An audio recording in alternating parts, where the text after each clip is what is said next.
Está con nosotros el ex magistrado del Tribunal Electoral, doctor Guillermo Márquez Amado, un gusto tenerlo por acá. Ciertamente hoy esperábamos una audiencia que en teoría era mero trámite, simplemente validar un acuerdo, pero se había escuchado de la retractación y salió esto, no sé cómo decirlo, el viejo truco del certificado médico. Y cuando digo el viejo truco, lo digo porque, a ver, lo han usado los imputados, los abogados de los imputados, los fiscales y hasta los jueces han salido con certificado médico en audiencia, pero no sale esta jugada el día de hoy, magistrado. Buenas tardes, bienvenido a TVN Noticias. Muy buenas tardes. En realidad sí, usted lo ha dicho muy bien, ha surgido el viejo truco del certificado médico. Truco que ha dado resultado en muchas oportunidades y que por consiguiente está sujeto a que se recurra a él con frecuencia. Dolorosamente no es algo que éticamente debería ocurrir.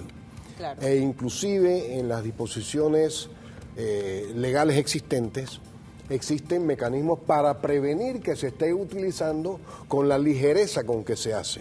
Fácilmente hoy cualquier persona pide un certificado médico de incapacidad o de cualquier cosa y sin que lo vean siquiera y sin que se reúnan ninguno de los requisitos que están establecidos en normas legales para extender esos certificados, se extienden con una facilidad como que, bueno, eso es parte de la costumbre. No, señor, ahora, no es así.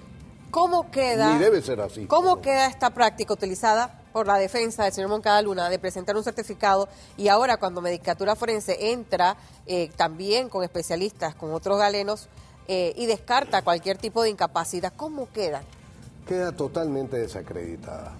Además, ha habido declaraciones de la propia doctora que atendió o que extendió el certificado médico diciendo que no lo había visto en el momento en que había extendido el certificado médico. Eso naturalmente que desdice mucho de la veracidad y del profesionalismo con que se extendió ese certificado médico. Puede ser que por la confianza que haya entre paciente y médico, ella estimara que podía serlo confiada en que efectivamente las señales y síntomas que le estaba comunicando el ex magistrado Moncada ameritaban eso. Pero entonces fue engañada en ese caso. Okay. Y lo cierto es que cuando se presenta ahora una opinión de Medicatura Forense con todas las formalidades que la ley exige, pero además con el hecho de que efectivamente se practicaron exámenes físicos a la persona, ya queda sin ningún efecto. Ahora, lo que hay figuras, ¿no? El médico tratante, por ejemplo, el médico que conoce mis lesiones, no me ha visto en un mes, pero yo le digo, doctor, ¿puedo ir a esquiar mañana? Y él me dice, no. O sea, puede ser, claro. Pero bueno, quiero ver otro tema. Ahora, ¿para qué un certificado médico si había también en ese momento en la mañana la figura esta del retracto o retractación? O sea, si te ibas a retractar, ¿para qué era? Bueno, a ver. ¿Para qué el certificado médico si me iba a retractar? Se ha hablado con mucha profusión de que ha habido una retractación, de que ha habido un desistimiento. A ver, aquí no estamos hablando de un desistimiento. Yo desisto de algo que yo he pedido que se practique o que se lleve a cabo y después digo, no, voy a desistir de esa pretensión. No, aquí se ha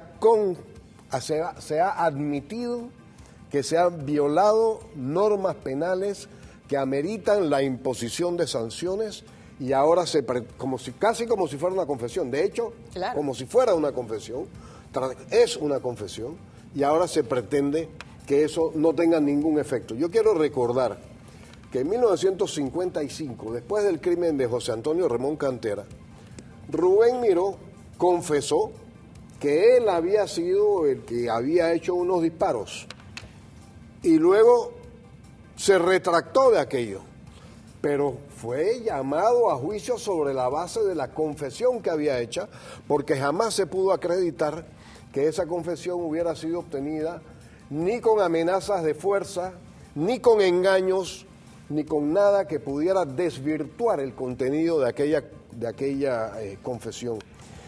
Habría que ver en este caso, y bien, esta mañana oí a la licenciada Zulay Rodríguez mencionar que las juezas de garantías estarían cuestionando al señor Moncada Luna acerca de que los motivos lo habían llevado a retractarse. Y está muy bien que se haga y que sea de esa manera, porque para que pueda haber algún tipo de invalidez en esos documentos que se firmó, tiene que haber necesariamente alguna causal que influya en la voluntad de quien suscribió el documento de tal manera que lo haga inválido. Que alguien lo haya coaccionado, Sí, lo o haya una situación que presionado. también Sí, hubiese, pero que también sería una ojo, falta. ojo, además hay coacciones que son lícitas. Hay coacciones que no. Si a mí me ponen un revólver en la cabeza para decir que Para que yo firme. admita que yo he cometido un crimen o un delito, Claro. Está mal. Pero si a mí me dicen, mira, si tú no confiesas, te vamos a poner la pena o te podemos, estás arriesgando a llevar a que te lleves la pena más severa de todas, que es la de los 40 años. En cambio, si tú lo confiesas, nos vas a ahorrar un tiempo y por eso estamos dispuestos a admitir, a ponerte solamente una pena o a reclamar que solamente te pongan una pena de 20 años. Eso no es una coacción ilícita. Esa es una coacción perfectamente Una astucia, legítima. una estrategia de la Fiscalía. Ni siquiera una astucia. Ok. Es un mecanismo legítimo, Permitido. previsto en la ley para poder agilizar los procesos y llegar a conclusiones pronto. Hay un acuerdo, me retracto del acuerdo, y ahora la información que manejamos es que parece que el acuerdo va, o que se llegaría al acuerdo y que Moncada tendría va una a pena ratificar. de prisión. O sea, no hay la retractación, o sí va la retractación, o tú sabes, se puede llegar ahora el fiscal decir, tú sabes que yo no quiero ningún acuerdo, o las juezas decidir que el acuerdo no llena los requisitos y aceptan Vamos a ese ver. escrito de retractación Ya, que ya oficial. llegó y no lo acepta. Es que hay cosas que, primero, hay que decir algo en beneficio de toda esta, Sí. de toda esta intranquilidad en Para que hacer estamos docencia viviendo. principalmente. Por ese lado en particular. Y es que estamos adelantando un proceso con normas de un sistema penal acusatorio que apenas se está estrenando. En la provincia de Panamá, este tipo de proceso no se ha llevado a cabo todavía con nadie.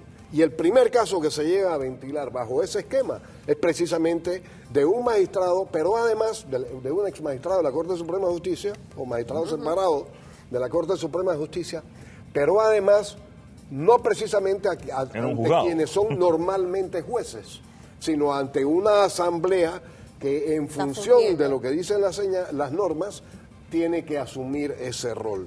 Así que en primer lugar esto hay que decir, y claro, para todo el mundo, todo lo que se está haciendo es de carácter novedosísimo. Es como si usted por primera vez manejara un carro de 7 cambios por una carretera que no conoce y que... No, bueno, todos sabemos manejar, pero nunca hemos manejado 7 cambios y esta calle es nueva. Así es. Eso en primer lugar.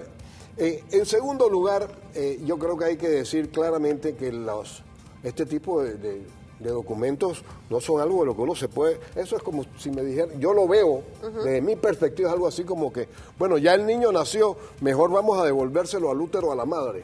¿Qué es esto?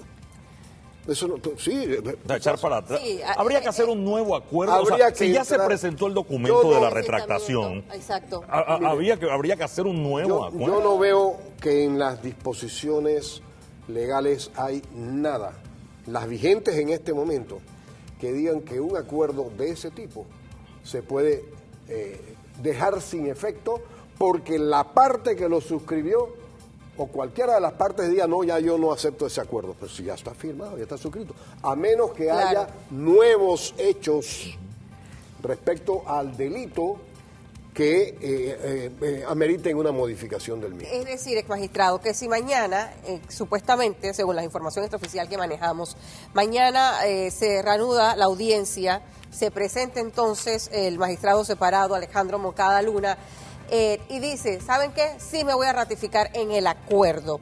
Este acuerdo sigue vigente porque las jueces de garantía no habían admitido todavía ese recurso de desistimiento que habían interpuesto la defensa. Así lo entiendo yo, a riesgo de que habría que ver con detenimiento toda la legislación existente y que estamos estrenando en estos momentos. Ahora, su opinión personal, ¿piensa que esa presión ciudadana de los medios que se dio durante toda esta cobertura en el día de hoy, de quizás esos mensajes que se dieron de abogados y de algunas cosas que escuchamos sobre la posibilidad de que tras esto, que muchos calificaron como burla por parte del magistrado separado, pudiese ocasionar que el fiscal de la causa, el señor Pedro Miguel González, pidiera a las juezas de garantía cambiar la medida cautelar y decir, no, ya no quiero que le den casa por cárcel o arresto domiciliario como lo tiene actualmente, sino que quiero que inmediatamente tenga una cárcel preventiva, por decirlo así. ¿Creen que eso ejerció algún tipo de presión emocional también al señor Moncada Luna? En tanto las condiciones se mantengan de la misma manera que cuando se suscribió el acuerdo, no debe haber modificación de ninguna clase de los resultados de la firma de ese acuerdo. Pero si esas condiciones se modifican o hay temor de que se cambien, de que no se mantengan, entonces ya pueden comenzar a reconsiderarse las medidas que se tomaron inicialmente. Por ejemplo, en este caso hemos tenido ya en varias oportunidades el señalamientos de parte del señor Moncada en el sentido de que él se sentía incómodo con el arresto domiciliario, que él quería que se lo cambiaran a otro tipo de medida. Sí, que incluso recuerdo que una de las declaraciones que dio aquí en TVN Noticias al profesor Edwin Cabrera de su apartamento decía que por lo menos el señor Tamborelli podía ver el patio, podía salir a un patio y él no tenía pues yo creo que a dónde hay eso un le estaba, paisaje también, que él tenía entonces esa afectación también. Pero bueno, sí, además viene señalando, se está evidenciando que él no tiene interés en estar allí en la casa. Y eso podría llevar a pensar que podrían intentar de alguna manera evadir esa condición a la que está sujeto en este momento como producto de las decisiones de las jueces de garantía. Y si hay algún temor bien justificado de que él quisiera evadir esa situación y modificar esas condiciones que tiene en este momento, pues seguramente que las jueces de garantía sí podrían tomar medidas que previnieran que pueda evadir las condiciones de detención en cualquier momento. Entendemos que en el sistema penal acusatorio los jueces solo deciden sobre lo que pidan, ya sea la fiscal, en este caso el fiscal, o lo que pida la defensa. Es decir, así como el fiscal puede pedir cárcel en vez de casa, la defensa pudiera pedir país por cárcel en vez de casa por cárcel, a diferencia del sistema inquisitivo actual, donde de repente el fiscal presenta algo y el juez le ordena al fiscal que haga otra prueba o que haga otra cosa. En el sistema penal acusatorio los jueces no mandan a los fiscales a hacer nada. Eso es lo que yo entiendo también. Yo no quiero dármelas de un gran conocedor de una materia que no es de mi especialidad en cuanto a la disciplina del derecho, por una parte, y por otra parte, estamos ensayando apenas.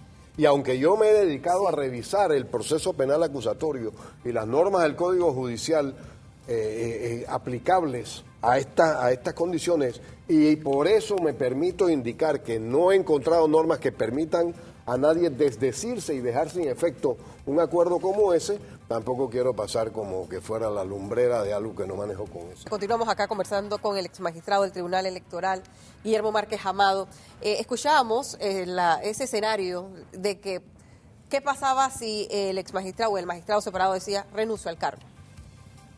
La Constitución señala que la Asamblea tiene la responsabilidad de juzgar a los magistrados de la Corte Suprema de Justicia. Ahora, ¿todavía está tiempo? No a quienes no son magistrados. ¿Todavía estaría tiempo a hacer eso? Yo creo que eso está dentro de las posibilidades. Antes de llegar a esa audiencia. Ahora, eso no quiere decir que se podría librar de los cargos que ya se han hecho mientras fue magistrado. Solo que, no siendo magistrado de la Corte Suprema de Justicia, quien lo juzgaría y terminaría a hacer investigaciones si hacen falta, sería el Ministerio Público en primer lugar y luego un juzgado probablemente de circuito en este caso. Ahora, ¿qué pasa allí mientras se le corre traslado, las averiguaciones, los allanamientos, las diligencias que hizo el fiscal González en la Asamblea? Mientras todo eso se le comunica al Ministerio Público, sí, no es que comiencen de cero porque ya tienen una serie de diligencias adelantadas. Todo eso ya está cautelado. Pero ese tránsito que hace una cosa de una entidad a la otra y el fiscal dicta las nuevas medidas, deja un vacío jurídico allí que valdría la pena. No deja un vacío jurídico. ¿Está claro allí? Eso que está cautelado, sigue cautelado y se pone a órdenes del Ministerio Público para que tome las medidas o providencias que correspondan en atención a su propio criterio, porque ya no es magistrado de la Corte Suprema de Justicia. Pero ellos tienen la obligación, entonces, en el Ministerio Público y en el caso de la justicia ordinaria, el juez que esté conociendo del caso, de ver si se mantienen esas medidas o no, puede levantarlas o puede mantenerlas. Ex magistrado. Pero eso no se va a quedar así nada más como No, que el derecho está hecho así como facilito para... Se lo preguntaba y mencionábamos la posibilidad. Por ejemplo, yo renuncio hoy, salgo de la casa en la que tengo medida de casa por cárcel, el policía me detiene y me dice usted no puede salir. Me va a decir ¿por qué? Porque las juezas dijeron que pero ellas no tienen autoridad sobre mí porque ellas juzgan magistrado y soy pero ciudadano. sobre el policía sí tienen autoridad. Y mientras el policía no reciba instrucciones de ellas, de que ya no pues no tiene que cuidarlo e impedir, quedaría sujeto a él va a estar sujeto a eso. Ex magistrado, quería preguntarle también, durante el día me imagino que ha estado en contacto con muchas personas de la sociedad civil, otros juristas, hablando sobre el caso. ¿Qué siente la mayoría de esas personas con lo que ocurrió hoy? ¿Cuál es ese sentir? El sentir es el de que esto no es un mundo serio. El sentir es el de que las normas jurídicas están hechas como para que todas estas cosas pudieran darse y que no tuviéramos seguridad jurídica. Y yo lamento discrepar de muchísimas de esas personas porque no hay tal cosa. Independientemente de que haya faltado carácter, autoridad en muchos jueces a lo largo de toda la historia republicana, en muchos, como para que esas otras normas que están allí en las disposiciones de los códigos, para que se respeten las medidas y para que no se pueda jugar con el derecho como se pretende jugar, no se ponen en práctica. Y les falta con frecuencia las agallas y el carácter que se requieren para hacer que se respeten esas normas. Es que hay un sentido como de impunidad, ¿no? Sí, y fácilmente... Y que no pasa nada, y que esto ha sido un circo, esto ha sido una burla. Y ojalá que ese sinsabor no nos quede como panameños y como sociedad que al final nos hace daño. Y fácilmente se acobardan, y sin embargo ahí están las normas. Mire, yo recuerdo... Bueno, y a veces hay maletines. Bueno, pero también es porque a veces hay maletines. Si no, no estuviéramos aquí hablando de un caso de alguien que tenía que administrar justicia y pues que lamentablemente... Es cierto que hay maletines, precisamente porque se teme que hay maletines, toda la sociedad civil, todos los panameños, una gran parte de los panameños en términos generales y los medios de comunicación, hemos puesto nuestros reflectores y nuestra atención concentrada en estos procesos y en estos blindajes que se construyeron para ser de acero y que están dando pruebas de que están resultando de mantequilla. Bien, aprovechando que tenemos aquí también al exmagistrado del Tribunal Electoral, hoy hubo otros movimientos, como el caso del exministro Guillermo Ferrufino, también las indagatorias que se le hacen a los otros empresarios vinculados al caso, los casos del PAN. ¿Cómo cree que esto, cómo se puede evaluar? ¿Está aquí actuando rápidamente el Ministerio Público sobre estos casos? Mire, yo creo que hubo tanta arbitrariedad y tanto abuso en el gobierno pasado que las autoridades, el Ministerio Público en este momento no se están dando abasto para hacer las investigaciones con la intensidad y en toda la extensión que se deben llevar a cabo ante tantos funcionarios con respecto a los cuales todavía se siguen haciendo imputaciones con una ciudadanía que está intranquila, inquieta, porque siente que a pesar de lo que se ha hecho, hay mucho por hacer y por consiguiente siente que no hay justicia. Bueno, yo creo que el Gobierno Nacional debe considerar muy seriamente conferir al Ministerio Público en estos momentos unas ayudas económicas extraordinarias, facilitarles recursos, presupuesto, personal, funcionario competente y bien remunerado, de tal manera que se puedan agotar todos estos procesos tan pronto como sea posible.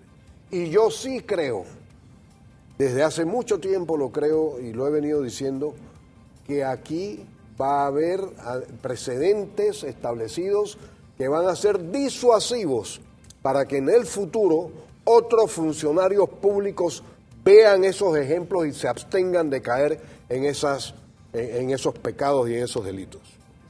También sobre el levantamiento del fuero por parte del Tribunal Electoral del señor Mario Martinelli, hermano del expresidente, ya ahora sí se puede entonces entrar a investigar. Él está vinculado a la compra de granos, de arroz dentro del PAN, fue mencionado por el señor Guardia Jaén dentro de sus declaraciones. Por supuesto, una vez que se ha levantado el fuero electoral, no hay ninguna duda de que puede ser investigado y puede ser detenido y puede ser procesado. Mi tesis es la de que el artículo 143 del Código Electoral no requiere que para ser investigado se tenga que levantar el fuero electoral, sino que solamente se tiene que levantar el fuero electoral para el arresto, detención o procesamiento de la persona. Mientras se está haciendo una investigación, es perfectamente lícito llevarlo. Incluso para los otros elementos de la investigación, como una indagatoria, etcétera, por ejemplo. Sí, incluso para eso. Lo que sí no se puede hacer es que cuando el fiscal o el agente investigador, típicamente los fiscales, pueden ser personeros también, encuentran que hay suficientes méritos para ordenar la detención de la persona, eso sí que no lo podrían hacer después de haber hecho una indagatoria, si no hay previamente una autorización del Tribunal Electoral levantando el fuero. La imputación de cargos tampoco se puede. No se puede hacer. Es decir, vamos a ver, yo creo que la imputación de cargos sí se podría hacer, pero no se podría, bueno, sí, perdón, porque a partir de la imputación de cargos es que viene el procesamiento. Así viene el tema procesal o... a partir de la imputación de cargos, han coincidido, cuando el fiscal, la autoridad investigadora, dice, ya tengo suficientes elementos de prueba para decirle a usted que vamos a imputarle cargos. ¿No han coincidido con usted los magistrados de la Corte Suprema de Justicia en ese tema? De hecho, en la misma Corte parece que hay dos opiniones. Unos piensan que hay que levantar el fuero antes de siquiera admitir o mirar un expediente, que es el caso de los 34 diputados. Otros piensan que se puede admitir y después se pide el levantamiento de fuero, porque la misma Corte ha tenido dos actuaciones distintas. Una en el caso de los diputados y otra en el caso de Martinelli. Yo estoy casi seguro, que también es diputado. Yo estoy casi seguro que en todas las profesiones puede haber puntos de vista diferentes. Y los ingenieros pensarán que primero deberá ponerse una capa de cemento, y hay quienes dirán que deberá. Yo no soy ingeniero y voy a meter las patas, pero hay alguien que dirá, pero no voy a meter las manos. Y alguien dirá que se puede poner una capa de piedra primero. En fin, esas cosas. O un médico dirá que mejor se sutura primero y otro que primero se toma la radiografía. En fin, yo no lo sé. En derecho, naturalmente que hay divergencia de opiniones también. Eso no quiere decir que se sea mal abogado ni que haya desconocimiento de la ley, sino que hay aproximaciones diferentes a un problema, aunque las soluciones, y seguramente las soluciones pueden ser también diferentes. Y seguimos conversando sobre el tema con el exmagistrado del Tribunal Electoral, Guillermo Márquez Amado. ¿Qué piensa que va a ocurrir mañana? Ya la jueza de garantía ha dicho que mañana se reanuda a las 9 de la mañana, entonces, esta audiencia. Mire, es difícil decir, es un poco arriesgado. Señalar qué es lo que puede ocurrir. Yo con toda franqueza pienso que las juezas de garantía van a acoger lo que está firmado por las partes como un acuerdo en que se convino aceptar la responsabilidad por la comisión de 2 de los delitos que se le imputaban, y seguramente acogerán también la recomendación de los 60 meses de prisión. En lo personal, creo que las medidas deben ser efectivas. Nada que parezca aparente, nada que parezca cosmético. Contundente. Que se sienta que la justicia ha llegado donde tiene que llegar la justicia, para que los panameños no nos sintamos que los precedentes ocurridos en el pasado, y ese pasado será mañana, en el futuro van a volverse a repetir y por consiguiente se podrá hacer lo que se quiera con los bienes que son de todos nosotros. Eso es lo que yo creo además que va a pasar. Pero hay una tarea que tenemos pendientes y que yo quiero recordar, y es la de que los diputados tienen pendientes el levantamiento de ese blindaje, que si no se lo levantan ustedes, el pueblo en algún momento querrá que eso se derrita también como mantequilla. Y en ese momento serían los diputados los que serían el objeto de la ira del pueblo panameño, porque es que esto está llegando muy lejos y los diputados, apelo al sentido de panameños que tienen para que levanten esas medidas que los hacen a ustedes privilegiados frente al resto de los panameños. Magistrado, ¿acuerdo o juicio? Hay voces que no quieren aceptar el acuerdo y que Moncada vaya a un juicio, aunque el juicio sigue siendo una ruleta, según algunos. Mire, ¿no? Yo, en lo personal, yo soy partidario de que hubiera habido un juicio. Sin embargo, como Sócrates, es importante que se cumpla la ley. Y si la ley llegó ya a esto, y esto claro, es lo que se acordó entre el fiscal en su momento, a quien además no hay que regatearle méritos por las investigaciones llevadas a cabo, independientemente de que no tengamos que coincidir con su criterio, creo que ha hecho un magnífico trabajo. Pero si ese fue la conclusión a la que llegó el fiscal en cuanto a llegar a un acuerdo con el señor Moncada, pues entonces que se respete eso.